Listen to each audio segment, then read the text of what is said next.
여러분 안녕히 주무셨습니까? 참 좋은 아침입니다. 우리 2015년 12월 2일 수요일 말씀으로 드린 오늘의 본지 함께 합니다. 신명기 33장 1절부터 마지막 29절까지 말씀으로 같이 하겠습니다. 우리는 1절부터 5절까지만 같이 읽습니다. 시작. 하나님의 사람 모세가 죽기 전에 이스라엘 자손을 위하여 축복함이 이러하니라. 그가 일렀으되 여호와께서 시내산에서 오시고 세일산에서 일어나시고 바란산에서 비추시고 1만 성도 가운데 강림하셨고 그의 오른손에는 그들을 위해 번쩍이는 불이 있도다. 여호와께서 백성을 사랑하시나니 모든 성도가 그의 수중에 있으며 주의 발 아래에 앉아서 주의 말씀을 받는도다. 모세가 우리에게 율법을 명령하였으니 곧 야곱의 총회의 기업이로다. 여수룬의 왕이 있었으니 곧 백성의 수령이 모이고 이스라엘 모든 지파가 함께한 때로다. 오늘 우리가 함께 읽은 말씀 중심으로 축복 먹고 체하면 약도 없다 라는 제목의 하나님 말씀 증거합니다. 우리가 흔히 물 먹고 체하면 약도 없다 라는 말을 하지 않습니까? 그런데 축복 먹고 체하면 약도 없다 라는 그러니까 축복 먹고 체하면 소화를 시킬 방법이 없다는 거예요. 산의 진미를 앞에 두고도 하얀 죽만 먹어야 하는 처지가 얼마든지 있습니다. 복을 못 받아서가 아니지요. 문제는 소화력이 없는 것이 문제입니다. 복이 무엇입니까? 선민에게는 그냥 하루하루 모든 순간에 일어나는 모든 일들이 다 복입니다. 심지어는 사도 바울처럼 고난을 당하는 삶이 주어져도 스데반처럼 집사님처럼 순교를 하게 돼도 베드로 사도처럼 거꾸로 못 박혀 죽게 돼도 내 마음에는 그것이 복인 줄 알게 돼요.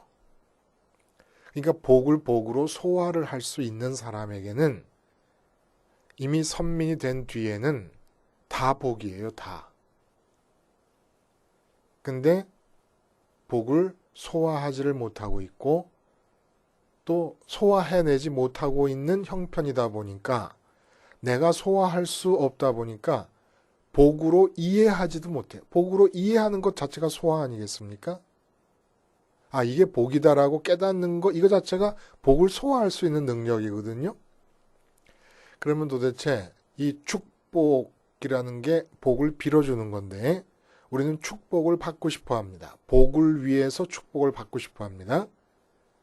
그러면 이 축복 소화력, 복 소화력이라는 건 도대체 뭐냐? 예를 하나 들어서 설명하면 좀 쉬워요. 북한에서 무역을 하는 큰 부잣집의 이야기입니다. 북한에도 그렇게 무역을 해서 부자로 사는 사람들이 생겨난다 그래요. 점점 더 시장 경제를 중심으로 장마당이라고 그러는데 사회 경제로 배급을 주면서 끌고 갈 수가 없으니까 당국이 그렇게 할 수가 없으니까 자력갱생이라는 모토를 내걸고 인민들에게 너희들 힘껏 살아봐라 이래 놓으니까 요새는 이제 장마당이 형성되고 시장 경제가 일반 인민들 삶의 중심이 된다 그래요. 그러다 보니까 일제 냉장고와 세탁기 같은 아주 고가, 북한의 형편으로 치면 굉장히 고가가 되겠죠. 고가의 전자제품들을 들여놓는 부잣집들이 생깁니다. 그래서 그 부잣집을 방문한 그 부잣집 아이의 친구, 아이가 방문했던 기억을 되살려서 이야기하는 걸 들었는데 냉장고와 세탁기를 보고 그게 뭔지도 몰랐대요. 그랬더니 냉장고와 세탁기라고 그러더라는 거예요.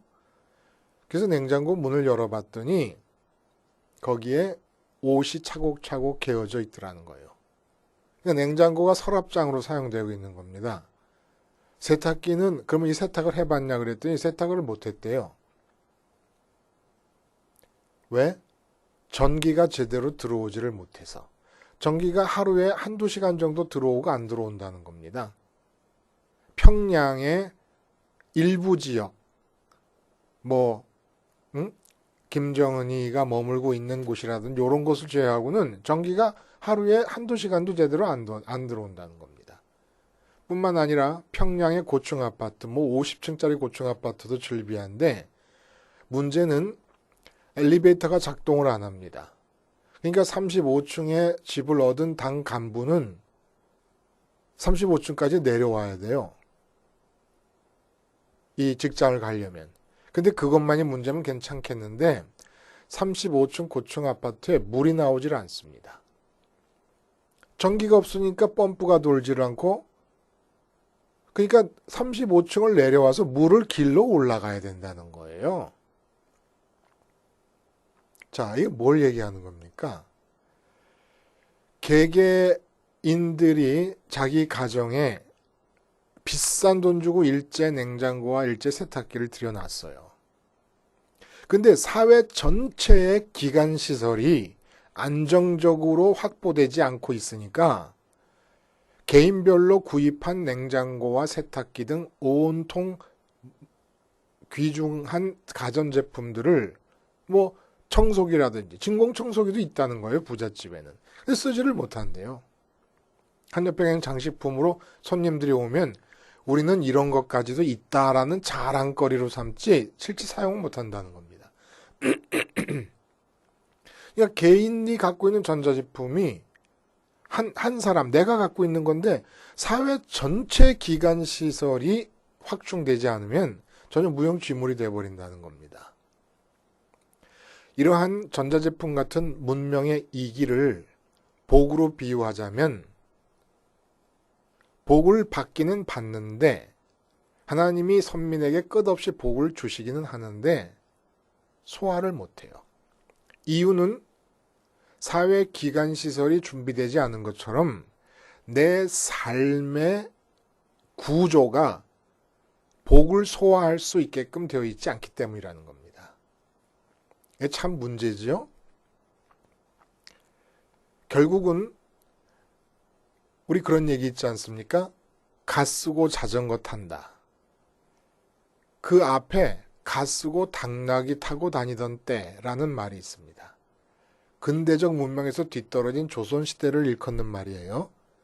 가 쓰고 당나귀 타고 다니다가 그 다음에 어떤 말들이 나타났냐면 속담처럼 쓰이는 말이 가 쓰고 자전거 타기, 가 쓰고 구두 신기, 가 쓰고 넥타이 매기. 전혀 격에 어울리지 아니하게 차려입은 것을 놀림조로 이르는 속담이지만 그러나 이 속담은 개화 초기의 실상입니다. 이런 과정을 거쳐서 결국 어떻게 됐습니까?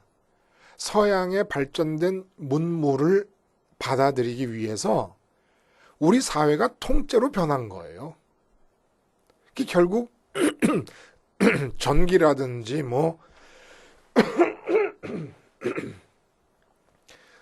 상하수도 시설이라든지 도로, 항만, 공항 이런 모든 기관시설을 확충하고서야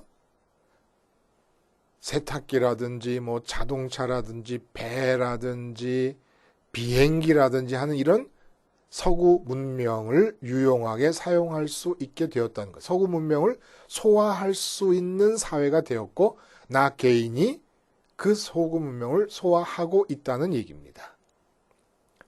그러니까 축복 소화불량의 대표적인 예가 뭡니까? 가나안 정탐 사건이에요. 10명의 정탐꾼들이 정탐 보고를 하고 이에 동조한 이스라엘 성인들 결국은 38년 동안의 광야 방랑 기간 동안 다 죽었습니다. 출애굽 1세대, 그러니까 20세 이상 성인 중에서는 그 누구도 약속의 땅 복지 가나안을 주려고 하시는 하나님의 복된 계획을 소화하지 못하고 말았어요. 하나님의 약속이 뭡니까? 가나안을 내가 주겠다. 이게 하나님이 나에게 주시는 축복이에요. 복을 빌어주시는 건데 하나님이 주시는 복 빌어주심은 그냥 그대로 이루어지는 거 아닙니까? 그게 약속이죠. 근데 소화를 못하는 거예요. 일단 하나님의 축복의 약속을 받아들였는데 내가 소화를 못하지 않습니까? 약도 없어요. 그래서 광야에서 다 죽고 맙니다. 오늘 본문은 어떤 내용이냐? 모세가 이제 느보산에서 마지막 임종을 맞이하게 됩니다. 그 전에, 죽기 전에 마치 야곱이 그랬던 것처럼 이스라엘 지파별로 축복을 해줘요. 근데 축복을 해준다고 하는 얘기는 우리가 착각하기 쉬운데 인간의 임의대로 그냥 사랑하는 마음으로 인간적으로 사랑하는 그런 마음의 동기로부터 그가 좋아하는 상대방이 좋아하는 것을 많이 받으라고 임의대로 빌어준다고 축복이 되는 게 아닙니다.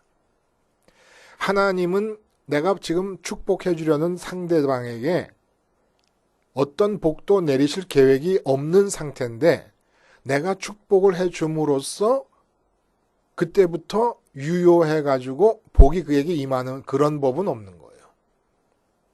우리가 선민으로서 선민에게 축복을 해준다는 것은 하나님께서 그에게 축복할 계획이 전제되어 있음을 말하는 것입니다.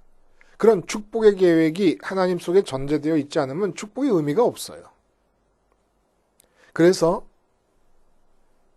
복을 우리가 갈망하고 타인을 향하여 내게 축복을 해 주시오라고 요구하는 것보다 더 시급한 문제는 뭐냐 하면은 내가 과연 축복 소화력이 있는가를 살펴보는 겁니다. 내가 과연 복 소화력이 있는가를 본다는 거예요. 그래서 오늘 본문이 우리가 읽은 부분에서 뭘 얘기해 주고 있습니까? 이제 6절부터 루벤 지파로부터 시작해서 이스라엘의 지파별로 축복을 해주기 시작하는데 그 축복 이전에 뭘 얘기하느냐면 축복을 소화할 수 있는 내 삶의 기간시설을 얘기해 주고 있다는 거예요. 축복이라는 냉장고를 들여오려면은 축복이라고 하는 축복에서 말하고 있는 그런 세탁기가 진짜 내게 되려고 하면은 내 삶의 기간시설이 확충이 돼야 된다는 겁니다. 삶의 구조가 복을 소화할 수 있는 구조로 준비되어야 된다는 얘기를 오늘 본문, 우리가 읽은 부분에서 해주고 계신다는 거예요. 그리고 지파별로 복을 쭉 축복을 해주신 다음에 마지막 부분에 가서 다시 한번 더 보충적으로 축복을 그리고 복을 소화할 수 있는 선민의 삶의 구조는 어떤 것이다라는 얘기를 해주고 있습니다. 그럼 그 내용이 도대체 뭐냐? 어떻게 우리 삶의 구조가 되어야 하나님께서 내려주시는 복을 소화해낼 수가 있느냐라는 것이에요. 먼저 이 본문 우리가 읽은 부분에서는 얘기하는 게 뭐냐면은 이스라엘 자손을 위하여 축복함이 이러하니라 하고서는 축복으로 직접 들어가지 않고 2절부터 5절까지 구조를 말씀해 주시는 거예요. 내가 축복을 할 건데 내가 해주는 축복이 너희에게 복으로 실제 임하게 될 때 그 복을 소화할 수 있기 위해서는 바로 이런 구조가 돼야 된다. 그게 뭐냐? 2절에 보면은 그런 구조를 말하는 것 같지 않아요? 내용을 보면은 그냥 하나님께서 시내산에서 이스라엘 백성을 찾아오십니다. 그리고 시내산뿐만 아니라 세일산과 바란산에서 비추시고 1만 성도 가운데 강림하셨다. 1만 성도라는 것은 지상에 있는 성도를 말하는 게 아니라 1만 명의 거룩한 존재들 가운데서 강림하였다. 그러니까 천군 천사를 말하는 거예요. 천군 천사를 거느리고 내려오셨다. 라는 얘기예요. 그래서 우리가 읽은 축복의 앞선 모세가 하신 말씀의 요지는 하나님이 우리를 찾아오셨다는 얘기입니다. 하나님이 다른 모든 종교의 신과는 달리 선민에게 찾아오심으로써 선민이 아닌 다른 사람들과는 다른 삶의 구조를 갖게 된다는 거예요. 그 삶의 구조가 뭡니까? 지금까지 얘기되고 있는 삼각관계예요. 선민의 삶에 주어져 있는 첫 번째 상황은 세상 전체와 나 그리고 하나님이라는 삼각관계에 놓이게 됩니다. 근데 여기서 하나님이 내게 찾아오심으로써 일어나야 될 일은 하나님과 내가 우리가 되어야 된다는 거예요. 그러면 이 하나님과 내가 우리가 되어야 한다는 것이 오늘 본문의 맥락에서는 어떤 의미를 갖고 있는 것인가라는 것을 우리가 알아야 돼요. 이게 이제 하나님과 내가 우리가 되는 그런 구조라야 하나님이 주시는 복을 다 소화할 수가 있습니다. 안 그러면 체해요. 주셔도.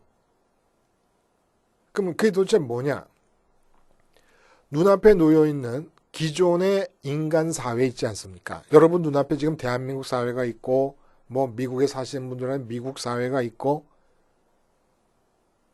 각 나라마다 다 내가 속한 인간 세상이 눈앞에 보이지 않습니까? 근데 이 인간 세상을 완전히 내 마음으로부터 소외시키는 것을 말합니다.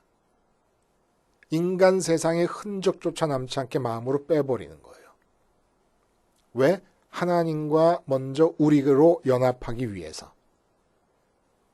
마음으로 하나님과 연합하기 위해서 인간 세상의 의미가 완전히 제로가 되어야 된다는 얘기입니다.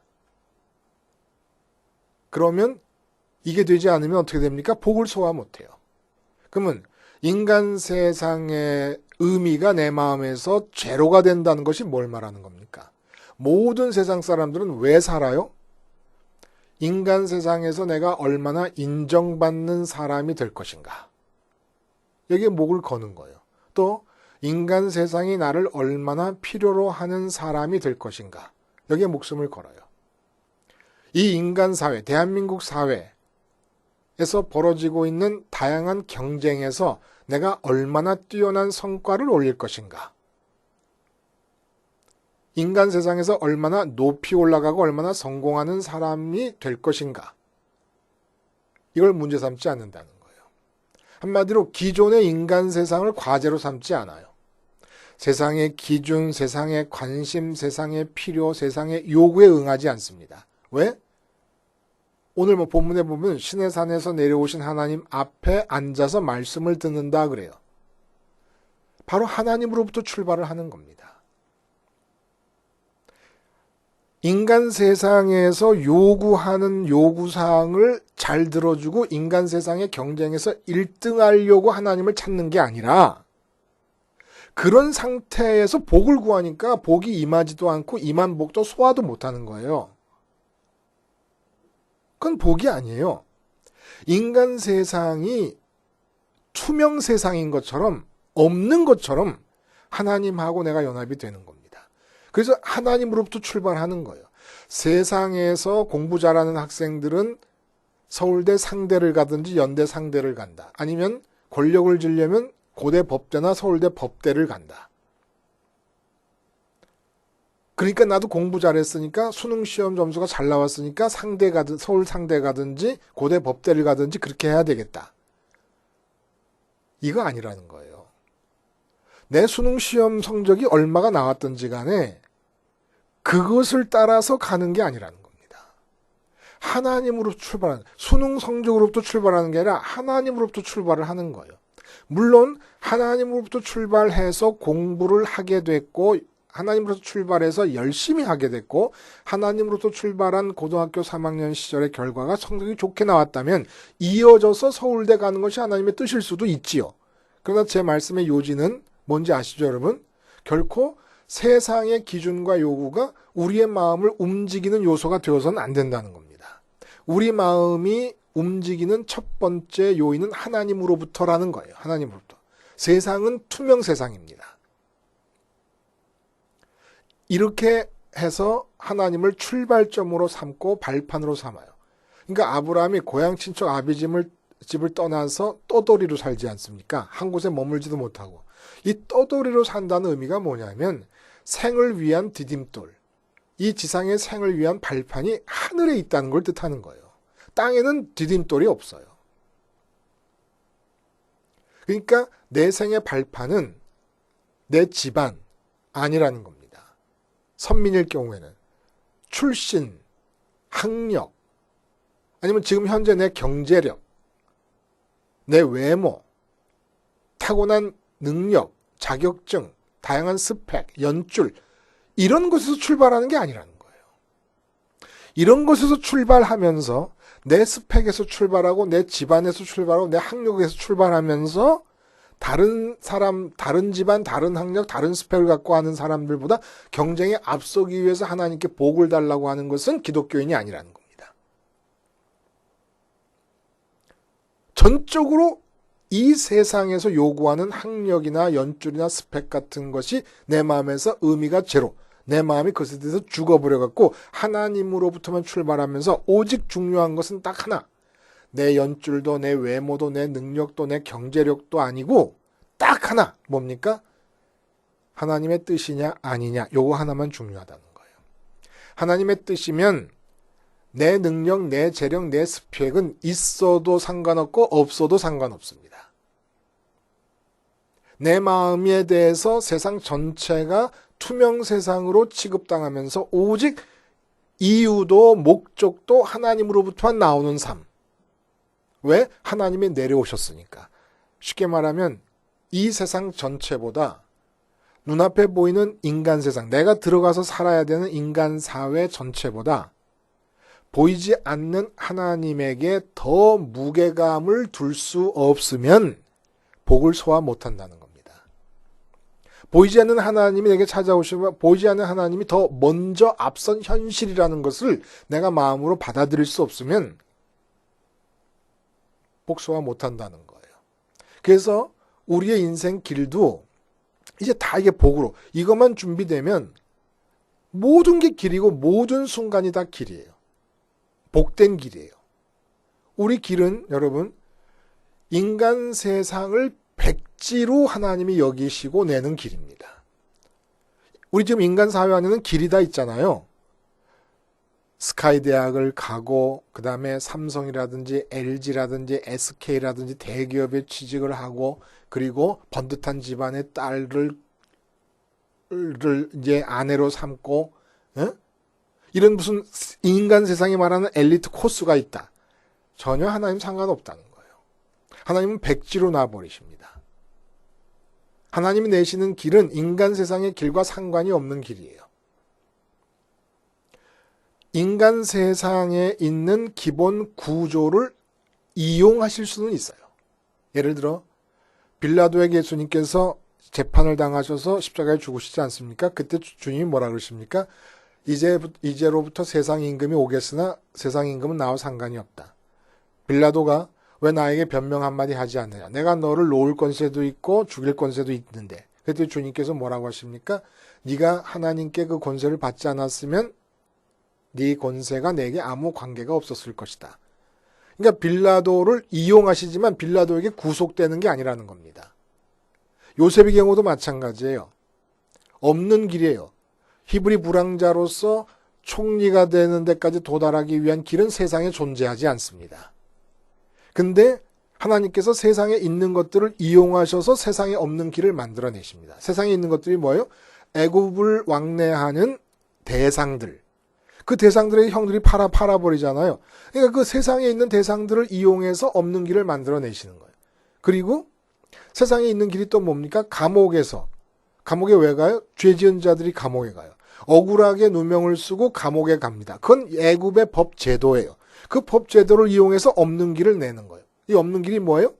히브리 떠돌이 집안의 아들이 애굽 대왕국의 총리까지 가는 길을 하나님 만들어 내시는 겁니다. 우리의 삶도 마찬가지예요. 그러니까 세상에서 이미 나 있는 길을 쫓아가면서 이 길을 잘 가게 하기 위하여 하나님께 복을 구하는 그런 복은 존재하지 않습니다. 자, 이렇게 해서 세상이 투명한 세상으로 여겨져야 하나님께서 내리시는 복이 다 의미가 있고 소화력이 있어서 내 것이 될 수가 있다는 거예요. 그러면 이러한 기본 전제하에 두 번째 요구되는 구조는 뭐냐? 끝나는 부분에서 하나님이 모세가 이제 축복을 마무리하면서 뭐라 그러냐면은 여수르니 26절에 여수르니여 하나님 같은 이가 없도다. 그가 너를 도우시려고 하늘을 타고 궁창에서 위엄을 나타내시는도다. 영원하신 하나님이 네 처소가 되시니 그의 영원하신 팔이 네 아래에 있도다. 27절 참 이상하죠. 영원하신 하나님이 네 처소가 되시니 이건 이해하겠어요. 근데 그의 영원하신 팔이 네 아래에 있도다. 이게 무슨 말일까요? 하나님이 너를 도우시려고 하늘을 타고 궁창에서 위엄을 나타내시는도다. 위엄을 나타내신다는 얘기는 무슨 얘기입니까?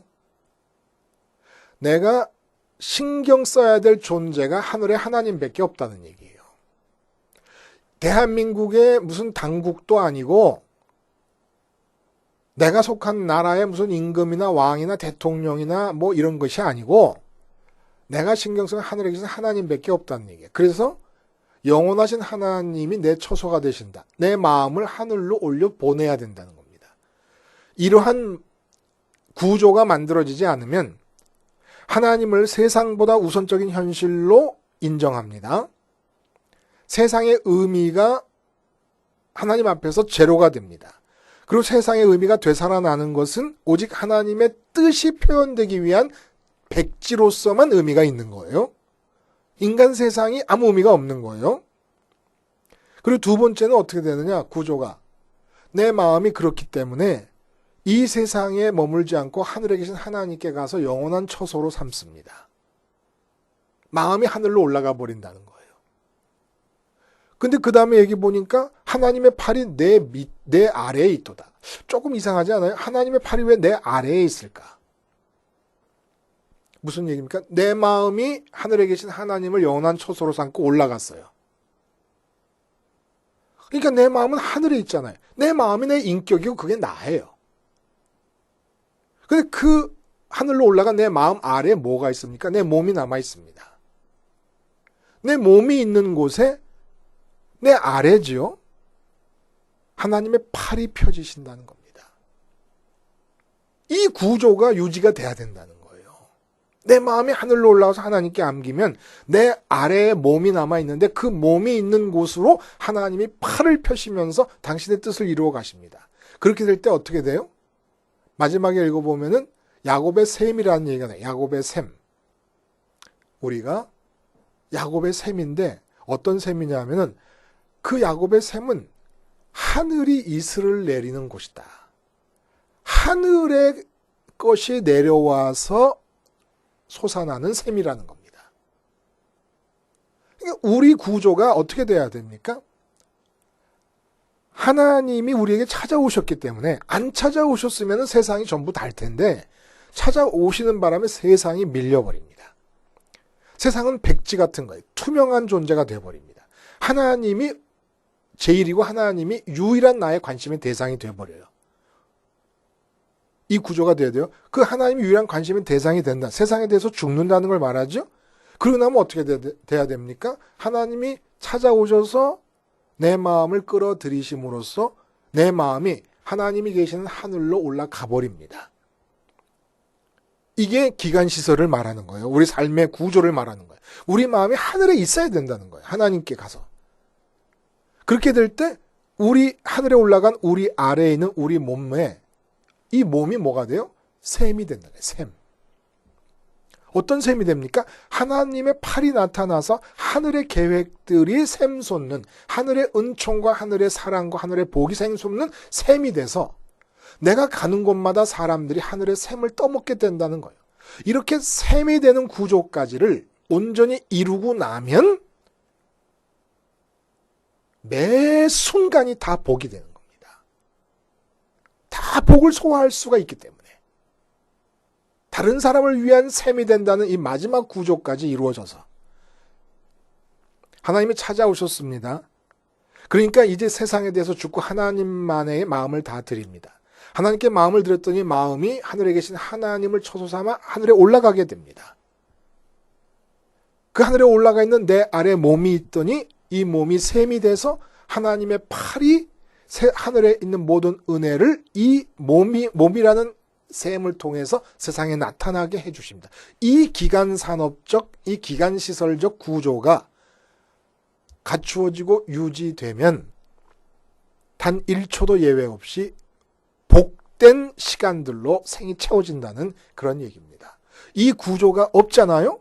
그런 것은 전기라든지 상하수도라든지 기간산업이 만들어지지 않은 북한에서 냉장고를 비싼 돈 주고 사다 주고 세탁기를 비싼 돈 주고 사다 놓는 것과 같은 일이라 이겁니다.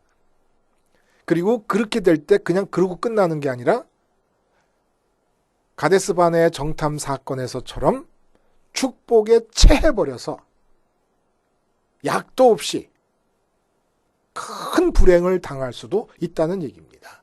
그러니까 축복을 원하기 전에, 복을 원하기 전에 축복과 복을 소화할 수 있는가라는 내 소화력을 먼저 점검하고 모든 축복을 매 순간 내려오는 복을 소화할 수 있기 위한 내 삶의 기간 시설을 갖추기 위해서 오늘도 십자가 생활화를 하는 겁니다.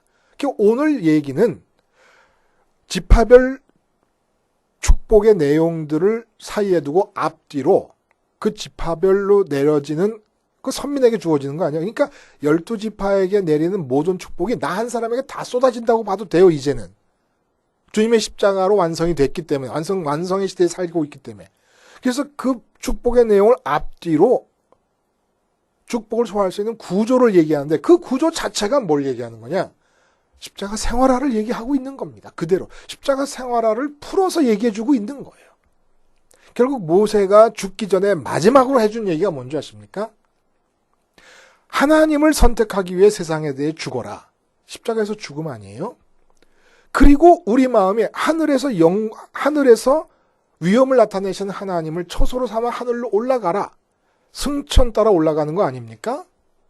그리고 주님께서 내려오셨던 그 동선이 바로 야곱의 셈으로 표현되면서 우리 하늘에 올라가 있는 내 마음 아래에 있는 몸이라고 하는 이 샘물을 통해 하늘의 은혜가 넘쳐나 다른 사람들이 마시게 되는 샘물의 역할을 하게 된다.